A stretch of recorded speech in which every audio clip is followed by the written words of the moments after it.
Uh, in this example, we have ASHA workers and other community health workers who are using manual systems. So they are using manual registers to record the database. They use manual tracking system on whom to visit, because ASHA workers visit the target mothers and children periodically. So whom to visit is all manually tracked. So essentially all their work is manual. So here I am introducing a new ICT system, an e-government project.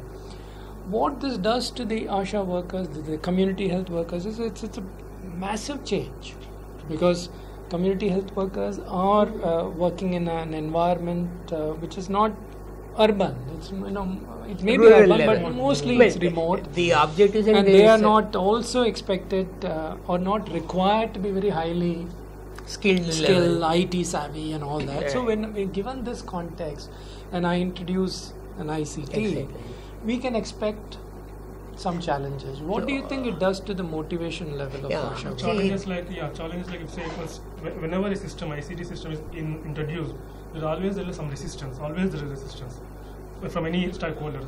So like resistance like fear of unknown, fear of new technology, fear of losing importance, fear of losing, they are insecure whether, how the new system is going to impact us, fear of workload.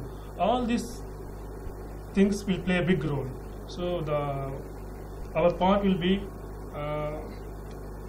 educate the stakeholders how to overcome, we have to educate them how the new system going to benefit their efficiency and effectiveness by training them and by telling what are the outcomes and how better we can use the system. Yeah, here comes more importantly the changes that require in the software or in the solution that is provided to make the workload in automation seamlessly. Suppose a newborn child is come, she or he is not into the database. How the database is automatically updated without the intervention or additional work to the ASHA worker is critical. Otherwise, what happens? ASHA worker is supposed to maintain the entire database of all the population level or the households, and if they want to again enter a baby for service, baby for family member, baby for immunization data sourcing, that becomes a hell of a work for them.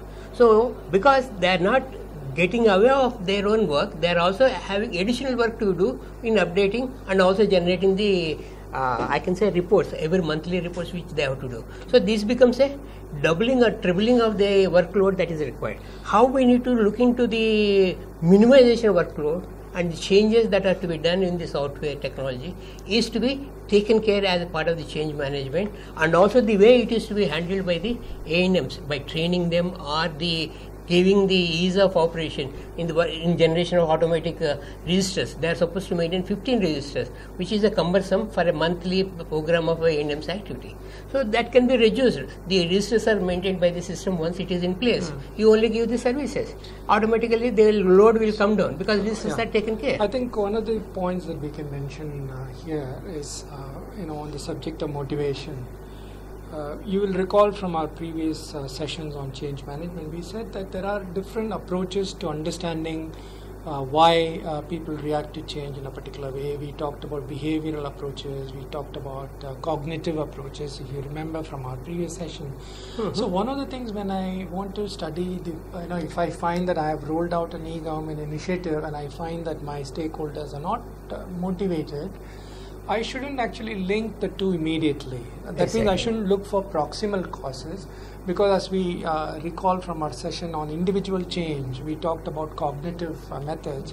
So there are a lot of hidden reasons for change.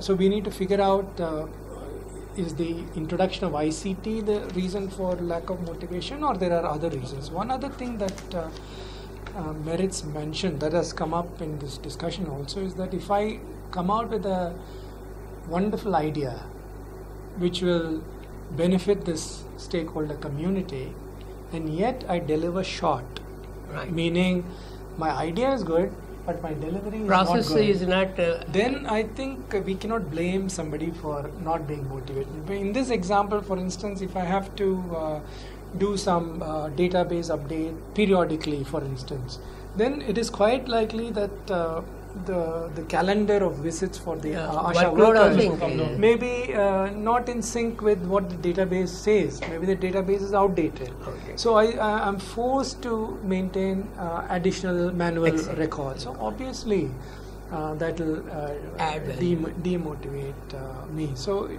it's clear. So we have to look for hidden reasons, not just the proximal reasons for lack of motivation. And we also have to deliver on what we set out to do, the objectives. And like the training also is a key training factor. is important. obviously a key, Exactly. key factor. One of the things in connection with this example of proximal causes, it can be mentioned that some studies have been conducted on the motivation level of ASHA workers, specifically community health workers, and it has been found that it is not just the monetary benefits and other support systems like ICT, for instance, which motivate them.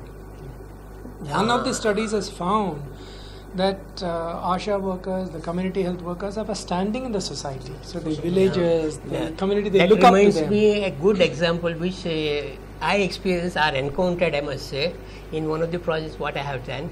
That one of the field level, just like equivalent ASHA worker, we delivered a mobile or handheld services to be managed through them.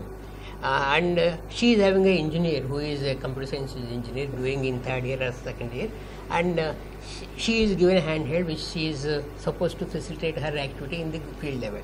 And when her son asked her, give the PD, I will look into it, she said, no, it's none of her business, my own property, my own work. I know how to handle my work, you don't enter into that. So she feels that possessiveness of having and handling situation, which is enabled through the ease of handling the work for her and dedication to the service of ease of service what she is able to do. That means I find that the people at motivation, when we are given, they feel as if it is their own self-concern to manage and to maintain the same thing. They take any number of steps forward, even to deny their own son to use or to touch the device. So that kind of hands-on experience is what I had in one of the projects I touched upon and encountered particular people. So this gives that if we are able to manage the solution to their heart of satisfaction, it will be